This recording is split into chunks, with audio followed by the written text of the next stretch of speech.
كثيرا ونساء واتقوا الله الذي تساءلون به والأرحام إن الله كان عليكم رقيبا يا أيها الذين آمنوا اتقوا الله وقولوا قولا سديدا يصلح لكم أعمالكم ويغفر لكم ذنوبكم ومن يطع الله ورسوله فقد فاز فوزا عظيما فإن أصدق الكلام كلام الله وخير الهدي هدي محمد صلى الله عليه وسلم وشر الأمور محدثاتها فإن كل محدثة بدعة وكل بدعة ضلالة وكل ضلالة في النار أعاذنا الله وإياكم منها أما بعد إخواني في الدين أكرمني الله وإياكم. Kita lanjutkan pembacaan kitab Riyadhus Shalihin masih dalam bab at-taqwa. Tepatnya kepada hadis yang kedua kata beliau rahmatullah alaih. Siapa? Imam Nawawi. Alfin. Siapa nama Imam Nawawi? Sina, siapa? Imam Nawawi dikenal. Seluruh negeri mengenalnya. Masya Allah. Imam yang sangat muda. Dipanggil sama Allah Subhanahu wa taala dalam usia 36 tahun. Usia antum berapa? Masih 19. Si muda ya, alhamdulillah. Sudah kenal ilmu. Siapa? Imam Nawawi siapa namanya? Yahya bin Ashraf rahimahullahu taala. Abu Zakaria, la Zakaria lahu. Panggilannya Abu Zakaria tapi beliau enggak punya Zakaria, belum nikah. Min a'immatil uzzab, termasuk ulama-ulama yang belum sempat menikah. Siapa lagi? Ulama yang bujang. Siapa min? Ulama belum nikah.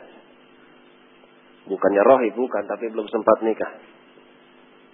Siapa min? Siapa ri? Mau jadi bujang terus nggak?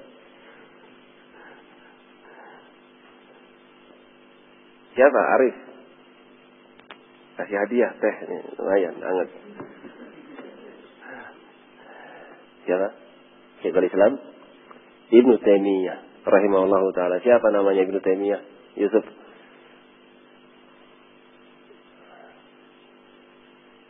Siapa ya? Siapa Syekhul Islam? Man? Ahmad bin Abdus Salam bin Abdul Halim Al-Harani Ibnu Taimiyah rahimahullahu ta'ala Abul Abbas. Mereka para ulama yang belum sempat menikah. Rahimahumullahu jami'an. Masih hadis yang kedua kata Imam Nawawi an Abi Sa'id Al-Khudri, Sa'ad bin Malik bin Sinan Al-Khudri radhiyallahu ta'ala anhu, anin Nabi sallallahu alaihi wasallam. Kita sudah baca hadisnya. Inna dunya hulwatun. Kalau di sini hulwaqatun, yang tepat hulwatun, manis. Khadiratun, hijau. Manis untuk dirasakan, hijau enak kalau dipandang. Itulah dunia. Wa innallaha mustakhlifukum fiha. Kemudian Allah menjadikan kalian khalifah-khalifah, penguasa-penguasa bumi. Di atas bumi tersebut, yanzuru kaifa ta'malun. Akan tetapi dia Allah Subhanahu wa taala memperhatikan. Dia memperhatikan, dia mengawasi kaifa ta'malun, bagaimana hamba-hambanya mengerjakan amalan. Bagaimana hamba-hambanya beramal di atas muka bumi. Karena seluruh apa yang mereka miliki itu akan ditanya. Sebagaimana hadis Abu Barzah radhiyallahu ta'ala anhu. La tazalu qadama 'abdin hatta tus'al an arba'. Tidak akan bergerak dua kaki anak Adam kecuali setelah mereka mendapatkan 4 pertanyaan. Yang pertama, an apa? An ilmi fima amila bih. Tentang ilmunya dipakai untuk apa. Kemudian an umrih fima afnah, tentang usianya. Usia mereka dihabiskan untuk apa? Ini akan ditanya sama Allah. Kemudian an malih, ditanyakan tentang hartanya, dapat dari mana mereka? Min aina iktasaba wa fima anfaqah, dapat dari mana harta tersebut, kemudian digunakan untuk apa? Kemudian an jismih fima ablah, kemudian anggota badannya. Mereka akan ditanya akan hal tersebut. Bagaimana mereka beramal? Ini Allah akan bertanya. Innallaha mustakhlifukum fiha fayanzuru kaifa ta'malun. Allah memperhatikan kalian semua. Betul Allah memberikan kalian kekuasaan. Betul Allah berikan kalian nikmat di atas muka bumi. Akan tetapi bukan artinya itu tidak ditanya. Itu akan ditanya nanti kelak sama Allah Subhanahu wa taala. Oleh sebab itu fattaqud dunya. Hati-hati kalian terhadap ad-dunya. Takutlah kalian kepada dunia, wattaqun nisa. Kemudian dikhususkan takutlah kalian kepada perempuan. Dunia itulah yang akan menergelincirkan kaki seorang anak Adam. Wattaqun nisa. Kemudian di antara bentuk khusus daripada fitnah dunia yaitu perempuan. Perempuan ini akan menergelincirkan kaki anak Adam. Kemudian disebutkan ilatnya. Kenapa perempuan disebutkan secara khusus? Fa inna awwala fitnati bani Israil kana fin nisa. Karena fitnah yang pertama kali menimpa Bani Israel kanat fin nisa, sebabnya gara-gara perempuan. Banyak ayat-ayat menunjukkan bahwasanya fitnah yang pertama kali melanda Bani Israel adalah perempuan. Sebagaimana firman Allah dalam surat Al-A'raf, "Watlu 'alaihim naba alladzi atainahu ayatuna fansalakha minha." Sebutkan, bacakan kepada mereka yaitu tentang seorang yang telah kami berikan ayat-ayat kami, fansalakha minha. Akan tetapi orang ini dikasih ayat nggak mau. Dikasih ilmu orang ini nggak mau. Kata para ulama, Abdullah bin Mas'ud diantaranya. Abdullah ibn Abbas diantaranya. Qatadah, Ibnu Di'amah, Imam Mujahid, Ibnu Jabr. Dan para ulama semua mereka mengatakan maksud daripada ayat ini bercerita tentang seorang yang bernama Bal'un. Bal'un. Nama orangnya Bal'un. Orang ini diberikan doa yang mujarab. Orang ini diberikan doa yang ampuh. Kalau dia berdoa, mengangkat tangannya berdoa kepada Allah, mesti dikabulkan. Orang ini memiliki ismul a'zam. Punya kata-kata yang dia mengagungkan Allah. Seandainya dia gunakan nama tersebut, dia sebut nama Allah, maka akan dikabulkan. Orang ini diberikan ayat-ayat kami kepada orang tersebut. Fatba'ahu syaitan, akan tetapi orang ini justru mengikuti syaitan. Fakana minal ghawin, akhirnya orang ini termasuk orang yang menyimpang. Bagaimana kisahnya? Allah katakan tentang orang ini, walau syi'na la rafa'nahu biha, seandainya kami menghendaki kami akan angkat derajat orang ini. Bagaimana tidak diangkat derajatnya orang ini? Punya ilmu orang ini, punya iman orang ini. Bahkan dikatakan kalau dia berdoa dikabulkan doanya. Kalau kami menghendaki kami akan angkat derajatnya. Walakinnahu akhlada ilal ard. Akan tetapi justru orang ini memilih kehidupan dunia. Ini miskin sekali orang ini. Dikasih negeri akhirat, dikasih doa yang dikabulkan. Akan tetapi orang ini justru menginginkan kehidupan dunia. Tepatnya ketika dia tinggal di Damaskus, ada seorang raja yang besar, yang zalim. Kemudian Musa alaihissalam hendak mendakwahkan raja tersebut. Alaihissalam. Akan tetapi raja tersebut mengkhawatirkan. Kalau Musa masuk, niscaya akan hancur kerajaannya. Saya tidak akan menjadi raja lagi. Maka orang ini didatangi oleh raja yang zalim tersebut. Itu Bal'am. Rugi orang ini. Dikasih iming-iming, kamu akan menjadi raja. Kamu akan mendapatkan wanita yang cantik. Dan akhirnya terfitnah orang ini. Terfitnah dengan wanita yang cantik. Putri sang raja. Wattaba'a hawa. Akhirnya orang ini mengikuti hawa nafsunya. Dia berdoa kepada Allah. Ya Allah, jangan sampai Musa masuk kepada kampung kami. Ternyata doa itu kembali kepada diri mereka. Mereka mendoakan kejelekan bagi Musa, akan tapi ternyata Allah lebih memilih Musa. Maka orang ini sadar. Orang ini sadar ternyata Allah lebih memihak Musa. Musa lebih Allah cintai daripada si Bal'am ini. Sehingga dia perintahkan kepada raja-raja tersebut agar mengutus para wanita. Dia katakan, aku telah berdoa kepada Allah, akan tapi dia tidak mengabulkan doaku. Maka sungguh tidak ada yang bisa memalingkan Musa alaihissalam kecuali para wanita. Oleh sebab itu disebarkanlah para wanita dalam keadaan berbusana apa adanya. Mereka adalah musafir. Akhirnya banyak di antara Bani Israel yang melakukan perzinahan. Oleh sebab itu Ibnu Katsir mengatakan ada 70.000 di antara mereka Bani Israel yang kena penyakit ta'un dan mereka meninggal. Sebabnya wanita. Demikian pula bersisa seorang abid, seorang alim yang abid, lebih tepatnya abid, rahib, ahlu ibadah. Ketika empat orang mujahid menitipkan seorang wanita. Kami ingin berjihad di jalan Allah dan kami tidak dapati ada orang yang amanah, yang bisa dipercaya untuk menitip adik saya yang perempuan ini kecuali Anda. Maka sang rahib tidak mau awalnya. Tidak mau, bagaimana mungkin dia akan tinggal bersama saya. Saya bukan mahramnya, enggak. Orang ini tetangga kamu. Dia tidak tinggal serumah dengan kamu. Akhirnya rahib ini menerimanya. Maka dijagalah oleh sang rahib. Kakak-kakaknya ikut berjihad di jalan Allah Subhanahu wa taala. Kemudian sedikit demi sedikit syaitan menghiasi perbuatannya. Mulai daripada bicara, mulai daripada memberikan makanan, mengantar makanan, mulai sampai masuk kepada rumahnya, akhirnya berbincang-bincang, akhirnya pegang-pegangan tangan, dan terjadi yang namanya perzinahan. Terus syaitan meniup-niup, menghembus-hembus wahyunya supaya orang ini terus melakukan kejahatan.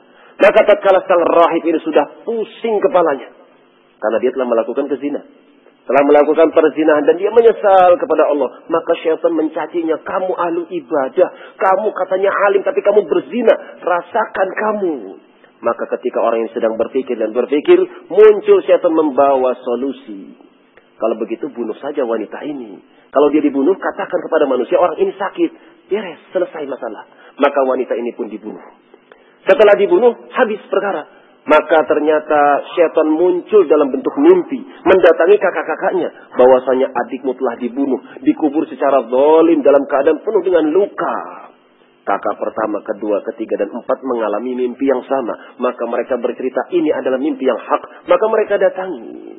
Mereka datangi rahib tersebut, kemudian ditanyakan, bagaimana keadaan istri saya atau adik saya? Dia katakan, adikmu dalam keadaan tenang.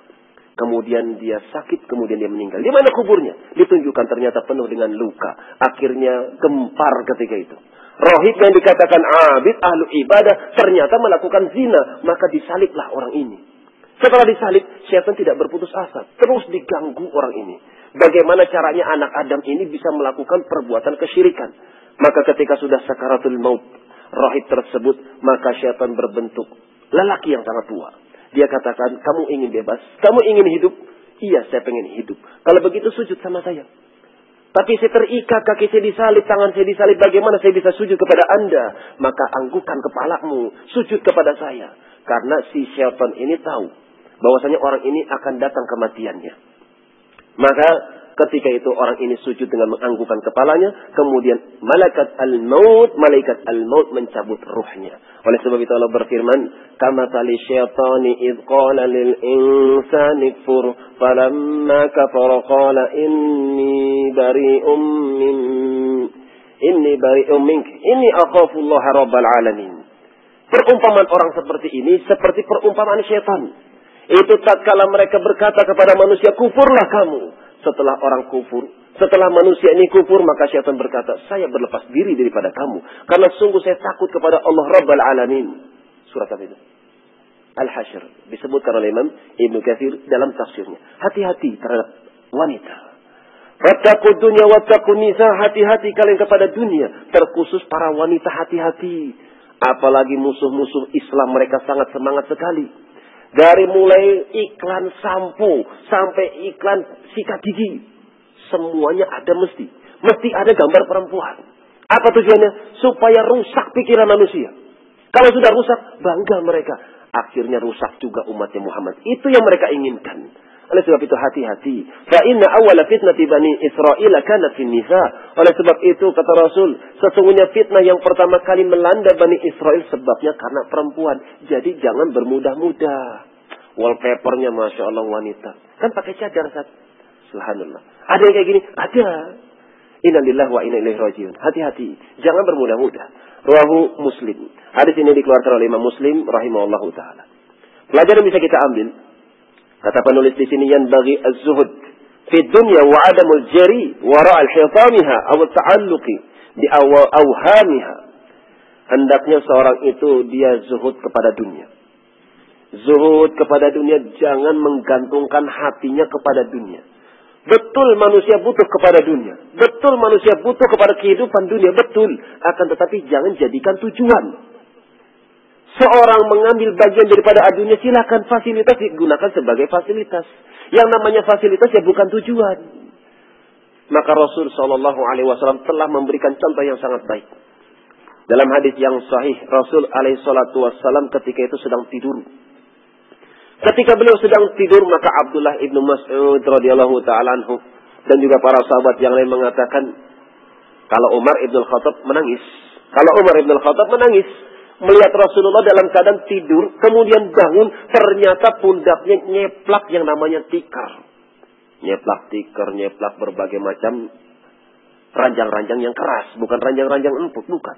Tapi tikar yang keras, lantainya ubin. Ini Rasul SAW.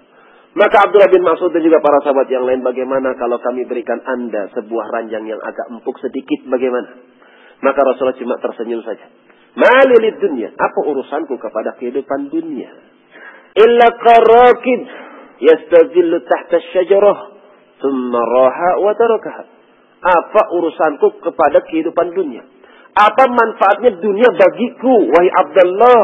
Apa manfaatnya untuk diriku? Perumpamaan diriku dengan dunia itu seperti seorang yang sedang mengembara. Dia pergi daripada kampungnya membawa perbekalannya. Setelah dia pergi, ternyata dia dapati ada sebuah pohon yang besar. Kemudian dia bernaung di bawahnya. Itu dunia. Sebuah pohon yang hanya menaungi. Ketika sudah selesai urusannya, yaitu al-maut, wa tarakah, akan ditinggalkan dunia. Oleh sebab itu Nabi mengatakan, yatba'ul mayyita salasatu. Mayit itu akan diiringi dengan 3 hal. Yang pertama, ahluhu wa maluhu wa amaluh. Yang pertama, keluarganya akan mengiringi si mayit. Kemudian maluhu, hartanya akan mengiringi si mayit. Kemudian amaluh, amalan-amalannya pun akan mengiringi si mayit. Min hadits iman. Anas bin Malik. Riwayat siapa ini? Bukhari, Muslim.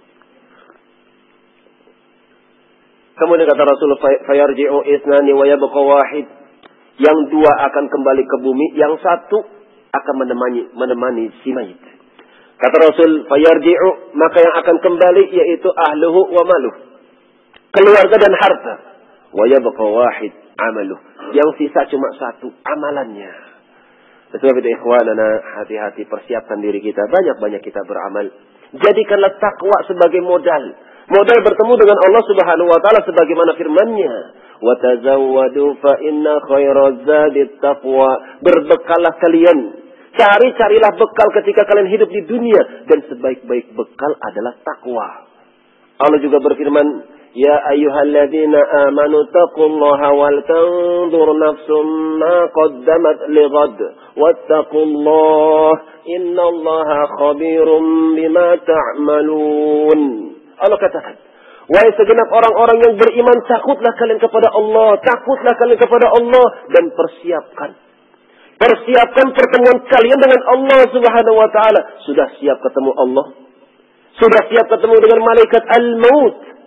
Malaikat maut kalau datang enggak pakai SMS, "Mas, nanti malam siap-siap, saya jemput jam 12:05 misalnya." Siap-siap, banyak-banyak istighfar, masyaallah, astagfirullah, sampai berbusah mulutnya. Tapi kalau malaikat maut itu datangnya mendadak. Datang dalam keadaan manusia lalai. Nggak ngerti kapan datangnya, tiba-tiba datang. Makhluk yang sangat aneh. Karena orang kalau sudah datang yang namanya ajal akan melihat sesuatu yang aneh-aneh. Di antaranya bentuk wujud malaikat. Persiapkan pertemuan kita dengan Allah Subhanahu wa taala. Wal tanzur nafsum ma qaddamat lighad. Maka persiapkanlah setiap jiwa bekal untuk pertemuan hari esok. Allah dengan menggunakan bahasa godin. Godin itu artinya besok. Dekat sekali. Dekat sekali kematian kita. Mau lari kemana kita? Apakah kita mau lari? Allah katakan, Ja'at sakaratul mauti bil haqq. Dzalika ma kunta minhu tahid. Wa nafikha fi sur. Dzalika al-yaumul wa'id. Sungguh akan datang yang namanya sakaratul al-maut. Perbatasan antara kalian hidup dengan mati. Sekarat. Dan sekarat itu mati. Ketika sekarat, seorang akan menghampiri kematian, itu sangat berat ya ikhwah. Nabi SAW mengatakan, La ilaha illallah, inna lil mauti la sakarat. Tiada sesembahan yang hak kecuali Allah Subhanahu wa taala. Sungguh yang namanya sakaratul maut itu sangat sakit. Betul-betul hak adanya. Ini Nabi SAW. Wa nafikha fi sur, dan terlebih ketika nanti ditegakkan tatkala Israfil meniup korn, meniup sebuah tanduk yang sangat besar, maka dzalikal yaumul wa'id, maka hari itulah. Pada hari itulah kalian melihat sendiri janji-janji Allah Subhanahu wa taala. Kemudian yang lebih mengerikan lagi, wa ja'at kullu nafsin ma'aha sa'iqu wa syahid. setiap jiwa masing-masing daripada kalian itu akan didatangkan nanti hari kiamat. Sa'iq. Kalian bangun daripada kuburan-kuburan kalian sebagaimana firman-Nya wa nufikha fis suri fa idza hum minal ajdati ila rabbihim yansilun. Dan tatkala ditiupkan sangkakala yang kedua, maka mereka keluarlah daripada kuburan-kuburan mereka menuju Rabb mereka yansilun dalam keadaan berjalan sangat cepat. Bangun daripada tidur, bangun daripada ketika seorang ini mati sambil menunggu hari kiamat, tentu sangat lapar, sangat bingung mau lari kemana. Oleh sebab itu Allah katakan khusya'an absaruhum yakhrujuna minal ajdati ka'annahum jaradun muntashir muhti'ina ila da' yaqulul kafiruna hadza yaumun 'asir. Mata mereka tatkala itu terbelalak, mata mereka tatkala itu melotot. Mereka keluar daripada kuburan-kuburan mereka persis seperti selaron. Selaron yang enggak jelas arahnya kemana. Muhti'ina ila da'. Maka tatkala itu ada yang menyeru dan kalian dalam keadaan taat dan patuh, enggak bisa lari kemana-mana. Maka ketika hari itulah yaqulul kafiru hadza yaumun 'asir. Orang-orang kafir mengatakan ini hari yang sangat berat. Wa ja'at kullu nafsin ma'aha sa'iq. Setiap jiwa itu akan digiring dengan satu sa'iq, satu malaikat ya ikhwah. Masing-masing kita akan digiring oleh satu malaikat. Mau lari kemana kalau begitu? Yaqulul insanu yawma idzin ainal mafar. Maka tatkala pada hari itu manusia berkata, mau lari kemana kita? Allah katakan, fa aina tadhhabun? Mau lari kemana kalian? Ya ma'syaral insi wal insi in istata'tum an tanfudhu min aqtaris samawati wal ardi tanfudhu. Wahai segenap manusia, jin dan juga manusia dipanggil sama Allah. Kalau kalian sanggup keluar daripada kerajaan Allah, silakan. Ditantang sama Allah. Sanggup atau tidak? Keluar daripada kerajaan Allah, apakah sanggup kalian? Tanfudhu. Kalau sanggup silahkan. Akan tapi Allah katakan la tanfudu. Kalian tidak akan bisa keluar daripada kerajaan Allah illa bisultan, kecuali daripada kekuatan kami, dan kami tidak mengizinkan. Kita akan bertemu dengan Allah Subhanahu wa taala. Sa'iq, ada satu malaikat menggiring diri kita, wa syahid, dan juga ada saksi-saksi. Siapa saksinya? Siapa saksinya? Di antaranya bumi. Dalilnya apa? Yauma idzin tuhaddithu akhbaraha.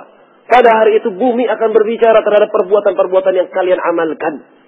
Terlebih lagi kalau manusia mau berbicara itu nggak akan diizinkan. Wa yawma yaqumu ruhu wal malaikatu saffan la yatakallamun. Tatkala itu ruh-ruh sedang berdiri dan juga para malaikat berdiri di hadapan Rabb-nya, tidak ada satupun yang berani berbicara. Apakah bisa di antara kita berdusta di hadapan Allah Subhanahu wa taala? Ya Allah, saya tidak melakukan ini.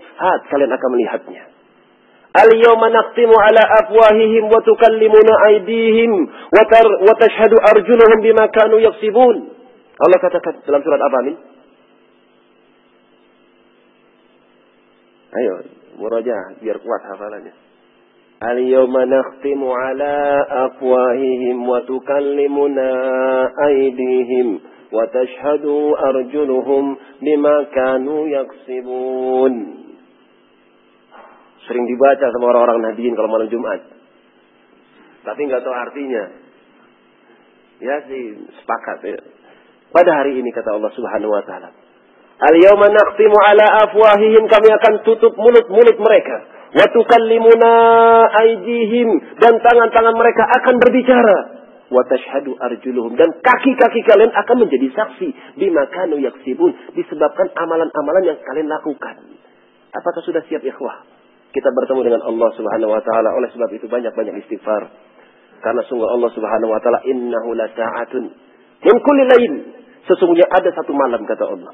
Yang satu malam itu pada setiap harinya ada satu doa yang dikabulkan. Ada satu doa yang dikabulkan. Dan ini kata Rasul terjadi pada setiap malam. Jadi banyak-banyak istighfar. Siapa tahu istighfar kita bertepatan dengan doa atau dengan suatu waktu yang Allah kabulkan padanya. Kita minta ampun pada Allah Subhanahu wa taala, semoga kita jadikan sebagai orang-orang yang bertakwa, sebagai orang-orang yang beriman. Allahumma amin. Karena ketika pada hari yang sangat mengerikan, ketika manusia dikumpulkan di hadapan Allah Subhanahu wa taala, orang yang bertakwa, kembali takwa jawabannya. Takwalah, orang-orang yang bertakwalah itu yang akan ditolong. Sebagaimana firman-Nya, "Innal lanunsuru rusulana walladzina amanu fil hayatid dunya wa yauma yaqumul ashhad." Sesungguhnya kami betul-betul akan menolong Rasul-Rasul kami pada kehidupan dunia dan juga nanti pada hari kiamat.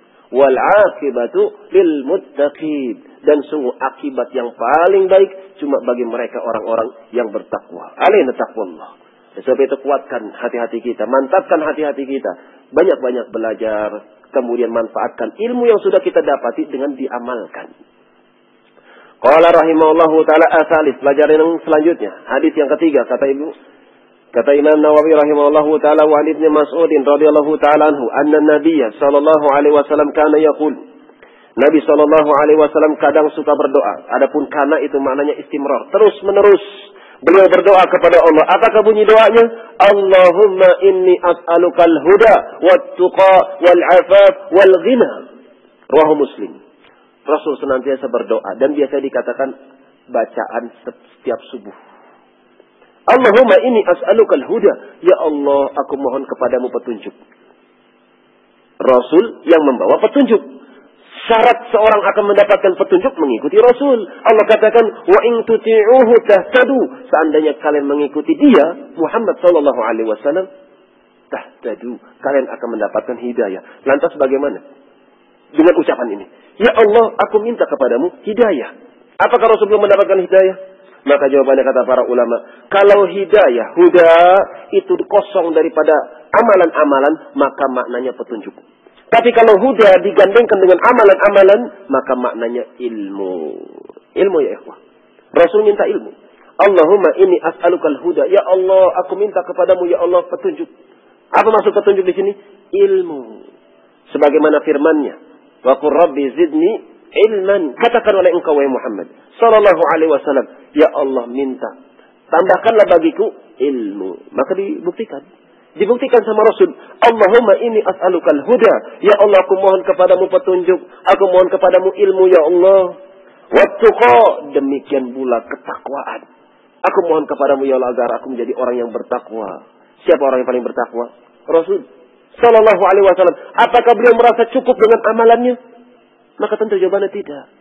Jawabannya tidak dan tidak dan tidak. Tetap Rasul minta sama Allah, ya Allah tambahkan ketakwaan. Tambahkan kepadaku ilmu. Jadi jangan qanaah sama ilmu. Jangan qanaah sama amalan. Jangan katakan saya pensiunlah, capek saya dakwah. Jangan mengatakan demikian. Karena Allah mengatakan wa'bud rabbaka hatta ya'tiyakal yakin. Maka beribadahlah kalian kepada Allah Subhanahu wa taala sampai al-yakin menjemput diri-diri kalian. Al-maut maksudnya. Wal afaf, kemuliaan jiwa, wal ghina, dan juga kecukupan dari meminta-minta. Kita singkat, pelajaran bisa kita ambil. Kata penulis Syekh Salim Ibn Al-Hilali, dia katakan al-khudu ila Allah Ta'ala wal luju ilaihi fi jamil ahwal. Hendaknya masing-masing setiap kita itu tunduk hatinya. Tunduk hatinya kepada Allah Subhanahu wa taala. Dan hendaknya masing-masing di antara kita itu banyak-banyak berharap. Berharap kepada Allah Subhanahu wa taala pada setiap aspek kehidupannya. Rasul minta surga, ilmu yang dia pinta. Rasul minta surga, takwa yang dia pinta. Rasul minta kemuliaan jiwa. Ini untuk apa? Dunia akhirat. Wal ghina, daripada kehidupan dunia. Minta kecukupan. Kemudian terakhir, kalau sudah masuk Isya. Hajatun nafsi ila makarimil akhlaq litastaqima ala amrillah. Walitukhafu iqabah wa tarju rahmatah. Setiap jiwa itu diantara kita sangat butuh kepada makarimal akhlaq. Akhlak yang baik. Dan sangat disayangkan, terkadang banyak manusia mengatakan, marilah kita berakhlak, ayo kita berakhlak dengan akhlak yang baik. Akan tetapi ucapannya tidak bisa dia tunjukkan untuk dirinya sendiri. Pandai sekali dia mengajak, marilah kita berakhlak yang mulia. Mari kita menjadi orang yang berakhlak yang mulia. Akan tetapi dia bisa bicara tapi tidak pandai untuk dia arahkan ucapan tersebut kepada dirinya sendiri. Oleh sebab itu ikhwanana, kita sayangi diri kita sendiri. Kita mulai ilmu tersebut kepada diri kita sendiri. Sebagaimana firman-Nya, ya ayuhan nas, atau ya ayyuhalladzina amanu qu anfusakum wa ahlikum nar. Wahai segenap orang-orang yang beriman, jaga diri-diri kalian. Allah awali dengan diri kalian. Jaga diri kalian dan juga keluarga kalian daripada api neraka. Ala amrillahi lituqaf iqaba wa tarju rahmatah. Agar seorang itu bisa istiqomah di jalan Allah. Karena makarimal akhlak ini termasuk perkara yang akan memasukkan seorang hamba ke dalam surga. Dalam hadis yang disahihkan Syekh Nasir Al-Albani dari hadis Abu Hurairah, ada seorang bertanya, Ma'aktsarun nasi yadkhulul jannah. Manusia apa sih yang modelnya? Model manusia yang bagaimana sih yang paling banyak masuk ke dalam surga? Maka jawaban Rasul, at-taqwa. Dalam lafaz yang lain dikatakan taqwallah wa husnul khuluq. Bertakwa kepada Allah dan akhlak yang bagus. Akhlak kepada Allah dan akhlak kepada manusia. Itu khafu iqaba wa tarju rahmatah. Agar jiwa itu takut kepada Allah dan banyak-banyak mengharapkan rahmatnya. Wallahu ta'ala a'lam bissawab. Wa akhiru da'wana alhamdulillah. Subhanakallahumma rabbana wa bihamdik asyhadu an la ilaha illa anta astaghfiruka wa atubu ilaik. Tafadhalu barakallahu fikum.